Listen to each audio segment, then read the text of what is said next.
Welcome to money మంత్ర.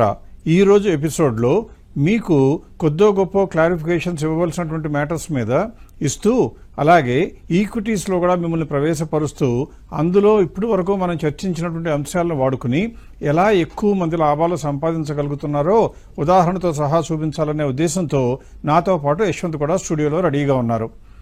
ఈ రోజున ఎస్డిఐస్ గురించి మనం చర్చించబోయే ముందు, అందులో మీకు వచ్చిన ప్రధాన అంశాల కన్నా ముందు ఎక్కువ మంది మమ్మల్ని అడిగింది ఏంటంటే, ఎస్డిఏలో కూడా మాకు వచ్చేది ఇంట్రెస్టే కదా, లిక్విడ్ లోన్స్లో కూడా మాకు వచ్చేది ఇంట్రెస్టే కదా, మరి లిక్విడ్ లోన్స్లో ఇంట్రెస్ట్ రేట్ తక్కువగా ఉన్నా టీడీఎస్ తీయటం లేదు, ఇందులోనేమో టీడీఎస్ తీస్తున్నారు, అది మాకు కొద్దిగా కష్టంగా ఉంది అంటున్నారు. అది ఒక రకంగా హాస్యాస్పదం. ఎందుకంటే టీడీఎస్ అనేది మీ దగ్గర నుంచి దోచుకుని వేరే వాళ్ళు దాచుకునే డబ్బులు కాదు, అది మీ తరఫున ప్రభుత్వానికి చెల్లించిన డబ్బులు. మీకు కనుక ఒకవేళ పన్ను చెల్లించవలసిన బాధ్యత లేకపోతే నిరభ్యంతరంగా మార్చి తారీఖున అయిపోగానే, మార్చ్ ఫైనాన్షియల్ ఇయర్ క్లోజ్ అవ్వగానే జూలై లోపల రిటర్న్ ఫైల్ చేస్తే ఒక్క నెల లోపల మీకు మొత్తం రీఫండ్ కూడా వస్తుంది.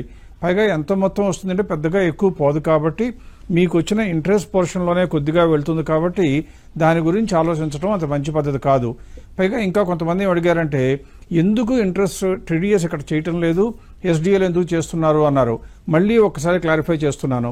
లిక్విడ్ లోన్స్లో మనం ఇచ్చినటువంటి డబ్బులన్నీ కూడా కనీసం 500 మందికి దాదాపుగా పంచబడతాయి.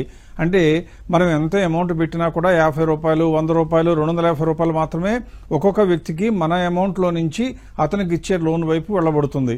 ఒకవేళ మీరు 50 లక్షలు పెట్టుబడి చేసి అది 500 మందికి గనక పంచడం జరిగినట్లయితే మాక్సిమం 10,000 రూపాయల వరకే వెళ్తుంది. దానిపైన అతను చెల్లించే వడ్డీ 10% చెల్లించినా కూడా, అంటే మనకు వచ్చే ఆదాయం 10% ఉన్నా కూడా మనకి సంవత్సరానికి వచ్చే వడ్డీ 10,000 రూపాయలే. కాబట్టి దానిపైన టీడీఎస్ అనేది ఉండదు. ఎస్డిఐకి మాత్రం అలా భిన్నంగా ఖచ్చితంగా టీడీఎస్ చెల్లించవలసి వస్తుంది. ఇప్పుడు నేను నా స్క్రీన్ షేర్ చేస్తూ మీకు కొన్ని వివరాలు చూపించబోతున్నాను. అదేంటంటే, ఎక్కువ మంది భయపడుతున్నది ఏంటంటే, మాకు సింపుల్ ఇంట్రెస్ట్ లెక్కేయటం వచ్చండి, నేను ఎస్డిఐ కోసం ఎంత ఇన్వెస్ట్ చేశానో చూస్తాను, ఆ తర్వాత నాకు సంవత్సరం అంతా అయిపోయేటప్పటికి ఎంత వచ్చిందో చూస్తాను, రెండింటి మధ్య తేడాయే కదా నాకు వడ్డీ అంటారు. అది ఎందుకు కరెక్ట్ కాదో, ఆర్గ్యుమెంట్ కరెక్ట్ కాదో మీకు తెలియచేయడానికి ఇప్పుడు స్క్రీన్ పైన, ఒకవేళ కనుక మనం 1 కోటి రూపాయలు బ్యాంకులో ఇన్వెస్ట్ చేసి 1 సంవత్సరం పాటు కదిలించలేదనుకోండి, దానిపైన 9% ఇంట్రెస్ట్ లేదు, కానీ ఊరికి ఉదాహరణకి రౌండింగ్ ఆఫ్ తెలిగ్గా ఉంటుందని తీసుకోవడం జరిగింది. 9% కనుక ఇంట్రెస్ట్ వచ్చినట్లయితే 31 డిసెంబర్ 2024కి మనకు ఒక 9 lakhs ఇంట్రెస్ట్ వస్తుంది. అంటే మనందరికీ ఏమనుకుంటాం, మన 1 కోటి రూపాయలు అలాగే ఉంది, 9 లక్షల వడ్డీ వచ్చింది అనుకుంటాం. మరి 31 డిసెంబర్న కనుక మీకు ఒక 50 లక్షలు అవసరమైతే 50 లక్షలు విత్డ్రా చేసుకున్నారనుకోండి, అప్పుడు నెక్స్ట్ ఇయర్కి వడ్డీ దేని మీద అడుగుతారు? మీరు 1 కోటి రూపాయల మీద అడుగుతారా, లేక 1 కోటి రూపాయలు 50 లక్షలు తీసేశారు కాబట్టి 50 లక్షల మీద అడుగుతారా? ఎవరైనా సరే మనందరం ఏమంటాం, 50 లక్షల మీద అడగాలి కదండి అంటాం. అందుకే నెక్స్ట్ ఇయర్లో ఎంత వచ్చింది? 4.5 lakhs వచ్చింది. అలాగే మళ్ళీ ఇంకొక సంవత్సరం ఆగి ఇంకా అందులో నుంచి సగం 25 lakhs కూడా తీసామనుకోండి, అంటే 3 సంవత్సరాలకి కలిపి మనకి ఎంత వడ్డీలు వచ్చాయి? మొదటి సంవత్సరం 9 లక్షలు, తర్వాత సంవత్సరం 4,50,000, తర్వాత సంవత్సరం 2,25,000.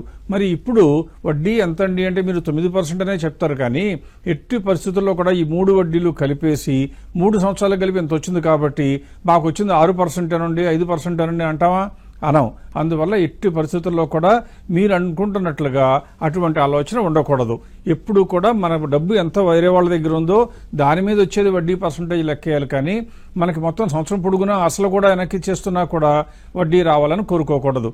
ఒకవేళ మీ బ్యాంకే కనుక మీకోసం స్పెషల్గా కన్సిడర్ చేసి ప్రతి నెల కనుక 9 లక్షల్లో ఉన్న 75,000 చెల్లిస్తూ పోయినట్లయితే మీకు వచ్చేటువంటి వడ్డీ యొక్క శాతం 9% కాదు, 9.4%.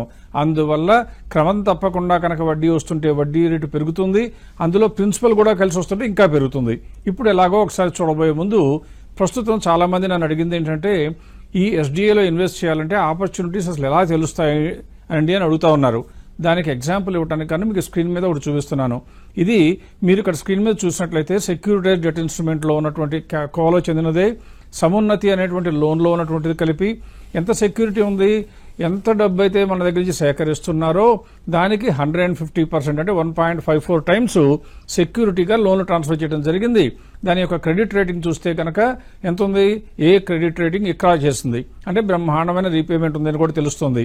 ఇందులో మీరు చూస్తే క్రింద 2.4 crores ఏమో టోటల్ లోన్ బుక్ అని ఉన్నట్లయితే అందులో ఆల్రెడీ 2.4 crores ఆల్రెడీ అయిపోయిందని, అంటే 85% కంప్లీట్ అయిపోయిందని కనపడుతుంది. పైగా మీరు గమనించాల్సింది ఏంటి, ఇది ఎన్ని నెలలకు ఉంటుంది, 14 నెలలకి. అంటే 14 నెలల పాటు క్రమం తప్పకుండా మనకి ప్రిన్సిపల్ ఇంట్రెస్ట్ కూడా వచ్చేస్తూనే ఉంటుంది. అందువల్ల మనకు వచ్చే ఇంట్రెస్ట్ రేట్ పెరుగుతుంది. అందుకే ఇంట్రెస్ట్ రేట్ ఎంతని చెప్పారు, 12.9% ప్రీ ట్యాక్స్ IRR అన్నారు. ఇలా మీరు గమనించడం ఎందుకంటే అలా రావటం మూలంగా మనకు వచ్చేటువంటి ప్రిన్సిపల్ కూడా వచ్చేస్తుంది. కాబట్టి వచ్చిన ప్రిన్సిపల్ మళ్ళీ తిరిగి ఇన్వెస్ట్ చేసుకునే అవకాశం ఉంటుంది. దానిపైన వడ్డీ సంపాదించుకోవడానికి మనకు మార్గం ఉంటుంది. కాబట్టి వడ్డీ రేట్ ఈజ్ ఈక్వల్ టు 12.9% అని అర్థం చేసుకోవాలి. ఇప్పుడు ఇది ఎలా కనపడుతుంది స్క్రీన్ మీద అంటే, మీరు ఒకసారి కనుక ఆన్బోర్డ్ అయినట్లయితే ఆన్బోర్డ్ చేయడానికి మేము హెల్ప్ చేసి పెడతాం. ఆన్బోర్డ్ చేసిన తర్వాత వెంటనే మీరు చేయవలసిన పనల్లా ఎక్స్ప్లోర్ ఆప్షన్స్ అని కొడితే ఇలా కనపడుతుంది. ఒక యూనిట్ తీసుకోవాలి అంటే మీరు చెల్లించవలసిన మొత్తం 77,000 అలా చెల్లిస్తే మీకు 14 నెలల మొత్తం మీద 83,000 వస్తుందని కూడా కనపడుతుంది. అది ఎలా వస్తుందో కూడా వివరాలు మీకు వాళ్లే ఇస్తారు. ఏమని ఉంటుంది, మీరు ఈ రోజు కనుక కట్టినట్లయితే, అంటే మన ప్రోగ్రామ్ టెలికాస్ట్ అయ్యేది 18th of August కాబట్టి 18th August కనుక మీరు ఇన్వెస్ట్ చేసినట్లయితే దాదాపుగా 77,000 రూపాయల వరకు చెల్లిస్తారు. దాని తాలూకు 17 September ఫస్ట్ ఇన్స్టాల్మెంట్ వస్తుంది, 17 October రెండవది, అలా 14 ఇన్స్టాల్మెంట్ వస్తాయి.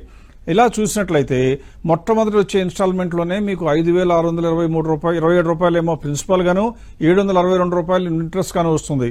మొత్తం కలిపి మీ తరఫున వాళ్ళు చెల్లించేది 6,390 అయితే మీ జేబులోకి, మీ బ్యాంక్ ఖాతాలోకి వేసేది మాత్రం TDS తీసేసి 6,200 రూపాయలు దాదాపుగా వేస్తారు.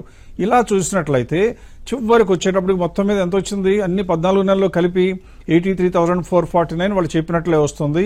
అందులో 82,000 మీకు నికరంగా మీ బ్యాంక్ అకౌంట్లోకి వచ్చింది. అంటే మీరు పెట్టిన ప్రిన్సిపల్ ప్లస్ రావాల్సిన ఇంట్రెస్ట్లో TDS పోనీ మిగిలినంత కూడా కలిపి మనకు వచ్చింది. ఇప్పుడు మీ అందరికీ అనుమానం వచ్చేది ఏంటంటే, నాకు ఇంట్రెస్ట్ రేట్ ఎంతండి అంటారు. ఎందుకంటే చాలా మంది చదువుకున్న వాళ్ళు, అంటే నాలెడ్జ్ ఉందని మేము భావించిన వాళ్ళు కూడా మమ్మల్ని అడుగుతున్న ప్రశ్న ఏంటంటే, ఇలా పేపర్ మీద వేసి చూపిస్తున్నారు. సార్ మీరు చెప్పిన ఇన్స్టాల్మెంట్ ప్రకారం చూస్తే 18th August 2024లో నేను 77,000 కడితే మీరు ఇలా పేమెంట్స్ వస్తాయని చెప్పారు, మీకు స్క్రీన్ మీద కనబడుతున్నాయి. ఇలా కనుక వచ్చినట్లయితే మొత్తం కలిపి నాకు వచ్చిన అమౌంట్ చూసి నేను కట్టిన అమౌంట్ చూస్తే నాకు 6.9 సార్, మీరేమో 12.9 అంటున్నారు అన్నారు. అందుకే వాళ్ళందరికీ కూడా నా యొక్క విన్నపం ఏంటంటే, కొద్దిగా కంప్యూటర్లో పరిచయం ఉన్న వాళ్ళు ఎవరైనా ఎక్సెల్లో కనుక ఈ డేట్లన్నీ ఎంటర్ చేసి మీరు కట్టిన అమౌంట్కి ఏమో మైనస్ అనేసి మీకు వచ్చే అమౌంట్ ప్లస్ అనేసి కనుక XIRR అడిగితే మీకు వచ్చే ఇంట్రెస్ట్ రేట్ ఎంత, యాక్చువల్గా 12.9 కూడా కాదు, 13.03. కాకపోతే ఈ 18th August కట్టే అమౌంట్ ఇంకా మీకు టెలికాస్ట్ అయినట్టుగా కొద్దిగా మారవచ్చు, అంటే 78,000 ఎంతో కట్టవచ్చు, కొద్దిగా తగ్గచ్చు. మొత్తం మీద 12.9% కన్నా మాత్రం తగ్గదు అని గమనించండి. ఇప్పుడు స్టాక్స్లోకి వెళ్దాం. ఎందుకంటే ఈ రోజున మనం ఎప్పుడు కూడా ప్రోగ్రామ్ మొదలుపెట్టిన మొదట్లో చెప్పాను, వీలైనంత వరకు సగమేమో ఫిక్స్డ్ ఇన్కమ్, సగమేమో స్టాక్స్ గురించి కొని మాట్లాడదాం అనుకున్నాం. ఈ రోజున స్టాక్స్ గురించి చెప్పబోయే ముందు ఇప్పటి వరకు చర్చించినటువంటి విషయాలనే పరిగణిస్తే మంచి కంపెనీలనే కొనుక్కోవాలనుకున్నాం, ఎర్నింగ్స్ పెరుగుతుంటేనే కొనుక్కోవాలని తెలుసుకున్నాం, PE రేషియో ఎలా లెక్కేయాలో తెలుసుకున్నాం, అలాగే మార్కెట్ క్యాప్ 1,000 కోట్ల కన్నా తక్కువ ఉంటుందని అంటుకోవద్దని కూడా అనుకున్నాం. అవన్నీ క్రోడీకరించి ఇప్పుడు మేము ఏం చేస్తున్నామో లేదా ప్రాసెస్ ఏం చేస్తుందో మేము అనే కన్నా ఈ ప్రాసెస్ మీరైనా ఎవరైనా చేయొచ్చు, లోకంలో ఉన్న వాళ్ళు ఎవరైనా. మా ఒక్కళ్ళకే వచ్చిన ప్రాసెస్ మాత్రం కానే కాదు. ఇందులో మనం ఏం నేర్చుకున్నాం, ఇప్పటి వరకు గ్రోత్ స్టాక్స్ని ఐడెంటిఫై చేయడం నేర్చుకున్నాం. అంటే ప్రతి కంపెనీ కూడా ట్రైలింగ్ 12 monthsలో ఎర్నింగ్స్ చూస్తుంటే లాభాలు పెంచుకుంటూ ఉండాలి. లాభాలు పెంచుకుంటున్న కంపెనీ రేట్లు పెరుగుతుందని చెప్పొచ్చు, కానీ రేట్లు పెరిగితే లాభాలు పెరుగుతాయని ఎవ్వరూ చెప్పలేరు. అందువల్ల లాభాలు పెరుగుతున్న కంపెనీలనే కొనుక్కుందాం అనుకున్నాం. నెక్స్ట్ ఫెయిర్ వాల్యూ గురించి లాస్ట్ వీక్ చాలా కూలంకషంగా చర్చించాం. ఫెయిర్ వాల్యూ అనేది డిటర్మిన్ చేయడం చాలా ఇంపార్టెంట్. అలా చేసినట్లయితేనే సక్సెస్ఫుల్గా ఉంటామని తెలుసుకున్నాం. నెక్స్ట్ ఇంకోటి ఏం చేసాం, చిన్న చిన్న కంపెనీలు మనకొద్దు, రీటైల్ ఇన్వెస్టర్గా మనం రిస్క్ భరించలేం కాబట్టి 1,000 కోట్ల కన్నా మార్కెట్ క్యాప్ ఎక్కువ వాటినే పట్టుకుందాం అనుకున్నాం.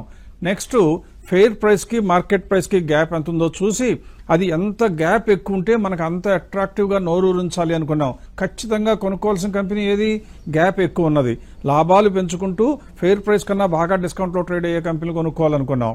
నెక్స్ట్ ఏం చేసామంటే ఆ గ్యాప్ ఆధారంగా, అంటే ఏది అన్నిటికన్నా గ్యాప్ ఎక్కువ ఉంటుందో అదేమో పైన పెట్టి దానికన్నా తక్కువ గ్యాప్ ఉండదు సెకండ్, థర్డ్ అలా ఏర్పాటు చేస్తూ వచ్చినట్లయితే టాప్ నుంచి మనం కిందకు వస్తున్నట్లయితే ఏ కంపెనీ కొనుక్కోవడానికి వీలవుతుందో తెలుస్తుందని కూడా గమనించాం. ఇప్పుడు మీకు వెంటనే అనుమానం రావాలి, ఇది నిజంగా పనిచేస్తుందా, గతంలో పనిచేసిందా రావాలి. మీకు అనుమానం రావాలి. మీకు అనుమానాన్ని నివృత్తి చేయడానికి మేము ప్రూఫ్తో సహా రావాలి.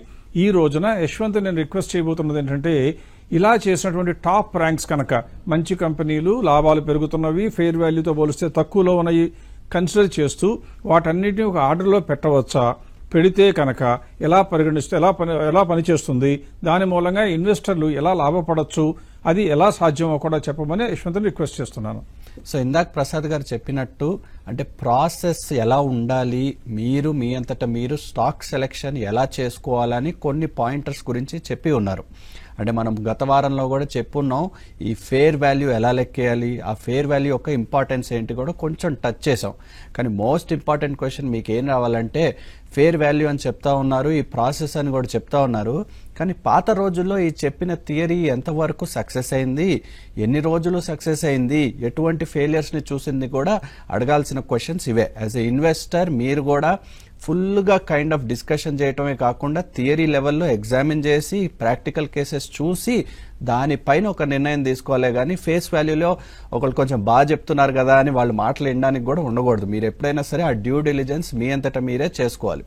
సో ఫస్ట్ అండ్ ఫార్మోస్ట్ ఎక్కువ దాని గురించి కాకుండా సింపుల్గా I will share my screen and touch అసలు ఈ ఫేర్ ప్రైస్ అనే కాకుండా అసలు గ్రోత్ స్టాక్స్ని ఐడెంటిఫై చేయటం ఎలా, ఆ తర్వాత పాస్ట్కి వెళ్ళి అంటే గతంలోకి వెళ్ళి టెస్ట్ చేసే అవకాశాలు ఎలా ఉంటాయి, టెస్ట్ చేశాక కూడా ఎలా ఉన్నాయి రిజల్ట్స్ అని కూడా ఒకసారి చూపేందుకు ప్రయత్నిస్తా. సో ఇప్పుడు నా స్క్రీన్ కనుక చూసినట్లయితే ప్రసాద్ గారు చెప్పినట్టు filter out non performing stocks from the universe of 5000 stocks. Non performing అంటే గ్రోత్లో లేని స్టాక్స్ వైపు చూడాల్సిన అవసరం లేనే లేదు. దాని తర్వాత ఎక్స్పెక్టెడ్ ప్రైసెస్ మనం సెట్ చేయాలి. ఈ డేటా బట్టి ఈ ట్రైలింగ్ 12 మంత్ డేటా చూసి ఎక్స్పెక్టెడ్ ప్రైస్ లేదా మనం అనుకునే ఫేర్ ప్రైస్ అనేది ఒక్కో పర్టికులర్ స్టాక్కి పెట్టుండాలి. ఆ తర్వాత ఇప్పుడు మనం చెప్పినట్టుగా స్కోప్ అంటే ఇప్పుడు ఫేర్ ప్రైస్కి మార్కెట్ ప్రైస్కి ఉన్న గ్యాప్ మధ్యలో అన్ని కంపెనీలు ర్యాంక్ చేసి ఏది మంచిదో ఏది బెటర్ చాయిసో నిర్ణయించుకునే అవకాశం మనకు ఉంటుంది. సో నెక్స్ట్ మీకు రావాల్సిన క్వశ్చన్ ఫండమెంటల్గా గ్రోత్ అంటున్నారు కదా, అసలు ఏంటి గ్రోత్ అని. గ్రోత్ అంటే అగైన్ నాట్ ప్రైస్ రిలేటెడ్, అంటే ప్రైసులు పెరగటం అప్పుడు గ్రోత్ కంపెనీ అని చెప్పబడదు. ఫండమెంటల్స్గా ఆపరేషన్లు పెరుగుతూ ఉండాలి, అంటే సేల్స్ పెరుగుతూ ఉండాలి, ప్రాఫిట్స్ పెరుగుతూ ఉండాలి, మార్జిన్స్ పెరుగుతూ ఉండాలి, ఈ EBITDA earnings before interest depreciation tax and amortisation ఇవన్నీ పెరుగుతూ ఉంటేనే అప్పుడు ఒక కంపెనీ గ్రోత్ అని చెప్పబడుతుంది. సో ఈ ఎగ్జాంపుల్లో నేను ఒక్క ఫలానా కంపెనీ తీసుకుని ఆ యొక్క కంపెనీ ట్రైలింగ్ 12 మంత్ డేటా తీసుకుని అన్ని చూపించే ప్రయత్నం చేస్తున్నా. సో సేల్స్ మీరు లెఫ్ట్ హ్యాండ్ టాప్ కార్నర్లో చూడొచ్చు పెరుగుతూ ఉంది క్వార్టర్ ఆన్ క్వార్టర్.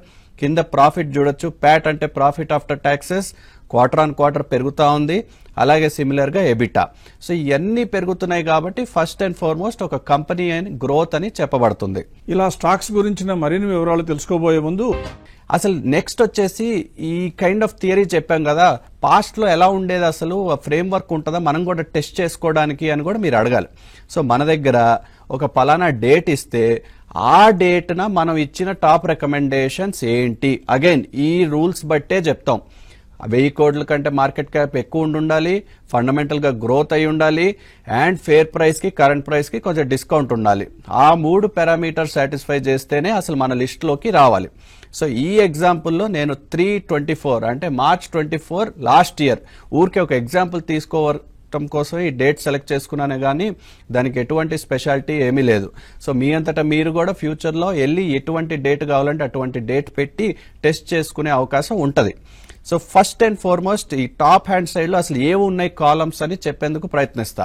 ఫస్ట్ వచ్చేసి కంపెనీ నేమ్, అసలు ఏ కంపెనీ నేమ్ ఎటువంటి స్క్రిప్ట్ని అసలు మనం ఐడెంటిఫై చేసాం. ఆ తర్వాత నెక్స్ట్ కాలం వచ్చేసి ప్రైస్, మనం అనుకున్న రోజు అంటే ఈ March 24న ఎటువంటి ప్రైస్లో ట్రేడ్ అవుతుంది ఈ పలానా కంపెనీ. ఆ తర్వాత వచ్చేసి ఎక్స్పెక్టెడ్ గ్రోత్.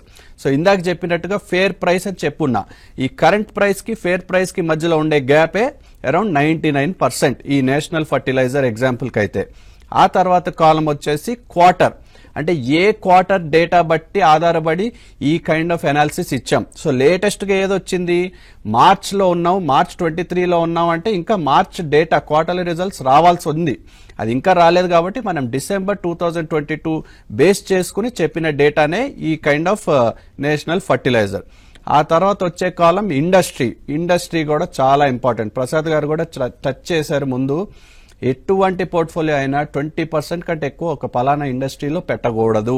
రేపో మేపో ఎప్పుడైనా ఏదైనా రెగ్యులేషన్ వచ్చి మనం 80% ఒక ఇండస్ట్రీలో పెట్టి దానికి అనుకూలంగా ఏదైనా న్యూస్ వచ్చిందంటే మనం సఫర్ అవ్వకూడదు అండ్ అవర్ పోర్ట్ఫోలియో కూడా సఫర్ అవ్వకూడదు. అందుకని ఇండస్ట్రీ డైవర్సిఫికేషన్ ఎంతో అవసరం. ఇండస్ట్రీ కూడా చూపే ప్రయత్నం ఇక్కడ ఉంటుంది. ఇదే కాకుండా రైట్ హ్యాండ్ సైడ్ లో నెక్స్ట్ 3 కాలమ్స్ కొన్ని చెప్తాను. హై ఇన్ 3 months అంటే మనం చెప్పిన డేట్ నుంచి 3 నెలల్లో ఎంతవరకు పెరిగి ఉంది ఈ స్టాక్.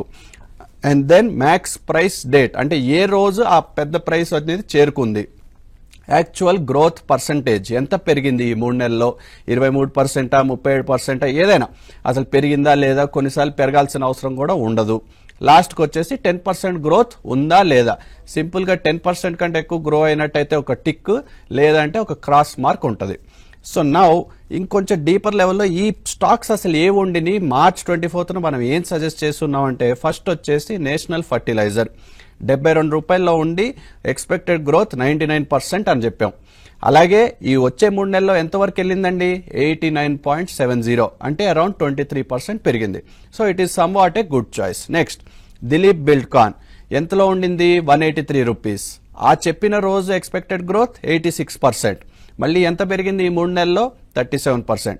అలా ఒక్కో కంపెనీ చూపే ప్రయత్నం మేము చేస్తూ ఉంటాము. మీరు మీ అంతటా మీరు వెళ్ళి అసలు సిస్టమో లేకపోతే ప్రాసెస్ ఎఫిషియన్సీ ఎలా ఉంది, అసలు రిజల్ట్స్ ఎలా ఉన్నాయి అని ఈజీగా టెస్ట్ చేసుకునే అవకాశం ఉంటుంది. సో ఎప్పుడైనా సరే ఎవరి దగ్గరికి వెళ్ళినా సరే మీరు స్టాక్స్ గురించి కైండ్ ఆఫ్ డిస్కషన్ పెట్టేటప్పుడు కూడా ఇటువంటి క్వశ్చన్స్ అడగాలి. మీరు గతంలో ఏం చెప్పున్నారు, అది చెప్పినప్పుడు రేట్ ఎంత, తర్వాత ఎంత పెరిగింది, తర్వాత ఏం చేశారు. These are the kinds of questions. అంటే మీ నాలుగు just it should be rolling out of the tongue. So again ఈ లిస్ట్ ఇంకోసారి చదువుతాను. National fertilizer, Dilip Buildcon, Aditya Birla Capital, HUH టమాకీ, Solara active and so on. ఇలా 10 కంపెనీలు చూసే ప్రయత్నం ఉంటుంది, ఈజీగా చెప్పబడతాయి. లాస్ట్కి కింద ఒక సింపుల్ ఎగ్జాంపుల్లో ఇక్కడ నిఫ్టీ ఎలా పెరిగింది ఇదే సమయంలో, అంటే నిఫ్టీ కూడా బాగా పెరిగింది అనుకోండి, ఓవరాల్గా మార్కెట్ కూడా బాగా పెరిగినట్టే. మార్కెట్తో పాటు ఓవరాల్గా పెరిగి మన స్టాక్స్ పెరగడంలో పెద్ద గొప్పతనమే ఉండకూడదు. సో అసలు మార్కెట్ ఎలా ఉండింది అదే సమయంలో చూపే ప్రయత్నం కూడా చేస్తాం. సో ఈ ఎగ్జాంపుల్లో నిఫ్టీ వచ్చేసి మొదలు పెట్టేసరికి 16,945లో ఉంది. అదే ఎండ్ అయ్యేసరికి అరౌండ్ 18,665 అంటే 10%కి పైగా పెరిగింది. కానీ మనం చెప్పిన స్టాక్స్, ఈ ప్రాసెస్ ద్వారా చెప్పబడిన స్టాక్స్ చూస్తేనేమో almost each of them has grown more than 10%. ఒక్క లాస్ట్లో ఉండే GM బ్రూవరీస్ ఒక్కటే 15% తప్పించి ఆల్మోస్ట్ అన్ని 20% కంటే ఎక్కువగా పెరిగినట్టు చూస్తున్నాం. సో దిస్ ఈజ్ ఎ వే మీ అంతటా మీరు టెస్ట్ చేసి అసలు ఈ కైండ్ ఆఫ్ రూల్స్ అడాప్ట్ చేసుకుంటే అసలు పనిచేస్తున్నాయా, పనిచేసే అవకాశాలు ఉన్నాయా, ఫ్యాక్ట్స్ కూడా కరెక్ట్గా ఉన్నాయా, మీరు కూడా అదే రోజు వెనక్కి వెళ్ళిపోయి చెక్ చేయాలి. ఈ దిలీప్ బిల్డ్కాన్ నిజంగా చెప్పిన రోజు అంతే రేట్ ఉందా, ఆ తర్వాత కూడా ఇంత పెరిగిందా అని కూడా చూసే చెక్ చేసుకునే అవకాశం ఉంటుంది. సో ఇంకొక ఎగ్జాంపుల్ తీసుకునే ప్రయత్నం చేస్తా. ఇందాక 24th March బదులు ఇప్పుడు జూలై, అంటే ఇంకో 3 నెలలు ఆగి ఇంకోసారి మళ్ళీ టెస్ట్ చేస్తున్నాం. సో ఇప్పుడు చూస్తేనేమో స్టాక్స్ మారిపోతాయి. ఎందుకు, రిజల్ట్స్ వచ్చాయి, 2 quarters తాలూకా రిజల్ట్స్ వచ్చాయి. మనం అప్పుడు చూసినప్పుడేమో December 2022 is the latest quarter. ఇప్పుడు చూస్తేనేమో జూన్ 23 రిజల్ట్స్ కూడా వచ్చున్నాయి. కాబట్టి ఈ కొత్త డేటా తీసుకుని మనం అసెస్మెంట్ చేయాలి. సో ఇక్కడ చూస్తేనేమో onward technologies, CCL products, RBL bank, just dial, so and so fourth, ఇలా ర్యాంకులు ఇప్పుడు మారుతూ ఉంటాయి. So this list and this process is so dynamic. ఇంకా ప్రతిసారి ఏదో పెరిగే ఎగ్జాంపుల్సే చూపిస్తున్నానని కూడా అనుకోకదు. బికాజ్ ఇక్కడ చూస్తేనేమో 4th ర్యాంక్లో ఈ ఎగ్జాంపుల్లో జస్ట్ డైల్ ఉంది. జస్ట్ డైల్ మనం చెప్పినప్పుడేమో 799 రూపీస్. ఆ రోజు అంచనా ఇచ్చినప్పుడు, అంటే July 24th అంచనా ఇచ్చినప్పుడు 49% పెరిగిద్దనే అవకాశం అంచనా ఇచ్చాం. కానీ నిజానికి ఎంత పెరిగింది, ఓన్లీ 806 వరకు వెళ్ళింది. అంటే కొంచెం వరకే పెరిగింది, మనం అనుకున్న స్థాయికి పెరగలేదు. కానీ ప్రసాద్ గారు చెప్పినట్టు ఫస్ట్ అర్నింగ్స్ పెరిగి తర్వాత ప్రైస్ క్యాచప్ చేయాలి, కానీ not the other way round. Price పెరిగాక అర్నింగ్స్ సహజంగా స్టాక్ మార్కెట్లో. సో ఎప్పుడైనా సరే growth stock, fundamentally strong, under valued, ఇన్ని ప్రొటెక్షన్స్ తీసుకున్నప్పుడు మనం ఎక్కువ శాతం మనకు కూడా లాభాలు వచ్చే అవకాశం ఎక్కువ. So this is one examples of how మీ అంతటా మీరు ఎలా టెస్ట్ చేసుకోవాలని చూపే ప్రయత్నం వరకే ఇది. ఇదే సింపులర్ థింగ్ మనం అంటే నెక్స్ట్ మీకు రావాల్సిన క్వశ్చన్ ఏంటంటే, ఇప్పుడు గతంలో చెప్పున్నారు కానీ ఎగ్జాంపుల్కి అసలు ఇవాళ టాప్ ర్యాంక్స్ ఏంటి, అసలు ఇవాళ డేటా బట్టి మీరు చెప్పగలుగుతారంటే కూడా మన దగ్గర ఆ ఫెసిలిటీ ఉంటుంది. So this is a slide showing today's top ranks, అంటే యాజ్ ఆన్ ఇప్పుడు మనం చేసేది August 18th, August 15th రేంజ్లో తీసినప్పుడు వచ్చిన డేటా. ఫస్ట్ వచ్చేసి Ratan India, Tejas networks, Thermax, Thomas Cook, South India bank, so on so forth. So మనం గనక ఇన్వెస్ట్ చేయాలనుకుంటే ఇండస్ట్రీ డైవర్సిఫికేషన్ చూసుకుని ఫస్ట్ 5 ర్యాంక్స్ లేకపోతే ఫస్ట్ 10 ర్యాంక్స్ వరకు ఇన్వెస్ట్ చేసుకోవాలి. అది కూడా ఎప్పటి వరకు ఇన్వెస్ట్ చేసుకోవాలి, ప్రతిదానికి ఎక్స్పెక్టెడ్ గ్రోత్ పర్సంటేజ్ అని ఉంది. అంటే తేజస్ నెట్వర్క్స్కి 90% గ్రోత్ ఉంది అంటున్నాం. అంటే ఇప్పుడు ట్రేడ్ అవుతున్న 1200 మీద 90% పెరిగినప్పుడు అంటే వితౌట్ ఏ డౌట్ అమ్మేసి ఇంకొక ఆపర్చునిటీ వైపు వెళ్ళాలి. ఇదే సింపుల్ కైండ్ ఆఫ్ ఎగ్జాంపుల్ మన యాప్లో కూడా ఫెసిలిటీ ఉంటుంది చూసుకోవడానికి. సో మీ అంతటా మీరు ఎప్పుడైనా సరే టెస్ట్ చేసుకుని మీరు మీ ఇష్టం వచ్చిన డేట్ సెలెక్ట్ చేసుకుని ఆ రోజు రికమెండేషన్స్ ఏంటి, అసలు ఎంత ఎఫిషియెంట్గా ఉన్నాయి, ఎన్నిసార్లు లాభం సంపాదించబడినాయో కూడా టెస్ట్ చేసే అవకాశం మీకు ఉంటుంది. దాని గురించి ఇంకొన్ని డీటెయిల్స్ కావాలనుకుంటే మీరు స్క్రీన్ పైన కనపడే నెంబర్ లేకపోతే ఈమెయిల్ info@vivekam.co.in కి పంపించినట్లయితే మన టీం ఎవరైనా సరే రెస్పాన్స్ ఇచ్చి మీ అంతటా మీరు మీకు ఆ ఫెసిలిటీ ఇచ్చే అవకాశం ఇస్తారు. దీని మీద ప్రసాద్ గారు ఇంకేమైనా చెప్తారో చూద్దాం.